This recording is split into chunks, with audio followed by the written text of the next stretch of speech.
একাত্তরের মুক্তিযুদ্ধের পরে ৭২-এ আমরা যে সংবিধান পেয়েছিলাম, সেই সংবিধান আমাদের কাঙ্ক্ষিত সাম্য, মানবিক মর্যাদা এবং সুবিচারের দেশ আমাদেরকে উপহার দিতে পারে নাই। বাংলাদেশের মানুষেরা তারা তাদের অর্থনৈতিক যে অধিকারগুলো আছে, সেই অধিকারগুলোকে সাংবিধানিক স্বীকৃতি তারা অর্জন করতে পারে নাই।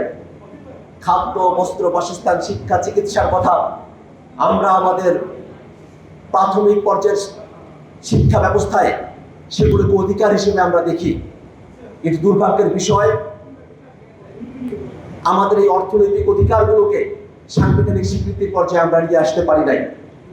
একই সাথে আমাদের যে সংবিধান প্রণীত হয়েছিল, সেই সংবিধান একজন ব্যক্তিকে রাষ্ট্র কাঠামোর মূলে রেখে এই সংবিধানটা প্রণীত হয়েছিল, যার কারণেই বাংলাদেশের ক্ষমতার ভারসাম্য আমরা গত অর্ধ শতাব্দীতে লক্ষ্য করি নাই। এবং এই বাংলাদেশের সংবিধানে যতটুকু ভালো কথা ছিল, রাজনৈতিক দলগুলো সকলে ঐক্যবদ্ধভাবে ক্ষমতা হস্তান্তরের জন্য তত্ত্বাবধায়ক সরকারের প্রস্তাবনায় সংবিধানের মধ্যে অ্যাড করেছিল, কিন্তু দুর্ভাগ্যের বিষয় ফ্যাসিবাদী সরকার সেই প্রস্তাবনাকেও সংবিধান থেকে উচ্ছেদ করেছিল একক সিদ্ধান্তে। ঠিক এই কারণেই আমরা মনে করি বাংলাদেশে একটি গণতান্ত্রিক সংবিধানের বাস্তবতা রয়েছে। একটি গণপরিষদ নির্বাচনের মধ্য দিয়ে নতুন একটি সংবিধান প্রণয়ন করে সেই সংবিধান যেন একক কোনো দলের ইশারায় পরিবর্তিত হতে না পারে, এই কারণে এমন একটা ব্যবস্থা আমাদেরকে গ্রহণ করতে হবে যেখানে সরকারি দল, বিরোধী দল, বাংলাদেশের জনগণের সকলের মতামতের ভিত্তিতে আমরা যে সংবিধান গ্রহণ করব, সেই সংবিধানকে তখনই পরিবর্তন করা সম্ভবপর হবে। ভাইরা আমার, গণ অভ্যুত্থানের প্রত্যাশা ছিল বাংলাদেশে বিচার কাঠামো এমন হবে যে বিচার কাঠামোতে বাংলাদেশের মানুষেরা তাদের উপরে বিগত সময়ে যে অত্যাচার, নির্যাতন, গুম, খুন, ক্রসফায়ার, আয়নাঘর সহ গণহত্যা, মানবতা বিরোধী অপরাধগুলো সংগঠিত হয়েছে, সেগুলোর পরিপূর্ণভাবে বিচার পাবে। কিন্তু এতগুলো মাস পেরিয়ে যাওয়ার পরেও আমরা বিচারের এখনো দৃশ্যমান কোনো অগ্রগতি খেয়াল করিনি। আমরা গণঅভ্যুত্থানের এই প্রত্যাশাকে বাস্তবায়নে সরকারকে আমরা পদক্ষেপ গ্রহণ করার জন্য আহ্বান জানাই। একই সাথে গণঅভ্যুত্থানের প্রত্যাশা এই বাংলাদেশের মানুষের সকলের মানবিক মর্যাদাকে সমুন্নত করার প্রত্যাশা।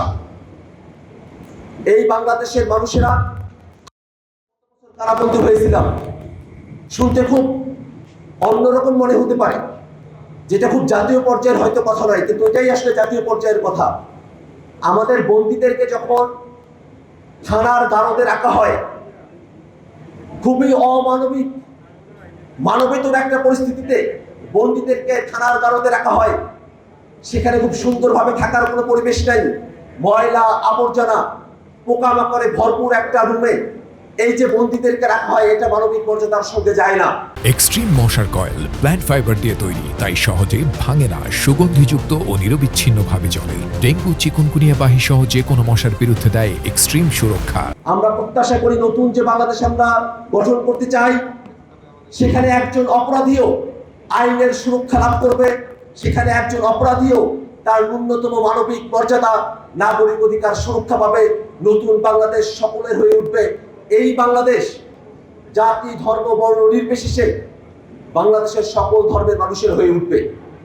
নতুন বাংলাদেশের আমাদের প্রত্যাশা, সেই সময় যেমন নারীরা পুরুষেরা সকলে এই আন্দোলনে অংশগ্রহণ করেছিল, এই বাংলাদেশ সকলের হয়ে উঠবে, নারী এবং পুরুষের। ২৪-এর আন্দোলনে যেমন করে আলেম ওলামা থেকে শুরু করে বাংলাদেশের আপামর জনতা, রিক্সা চালক, ঠেলা মজুর, সকল শ্রেণী পেশার মানুষেরা অংশগ্রহণ করেছিল, রাষ্ট্রটা সকলের হয়ে উঠবে।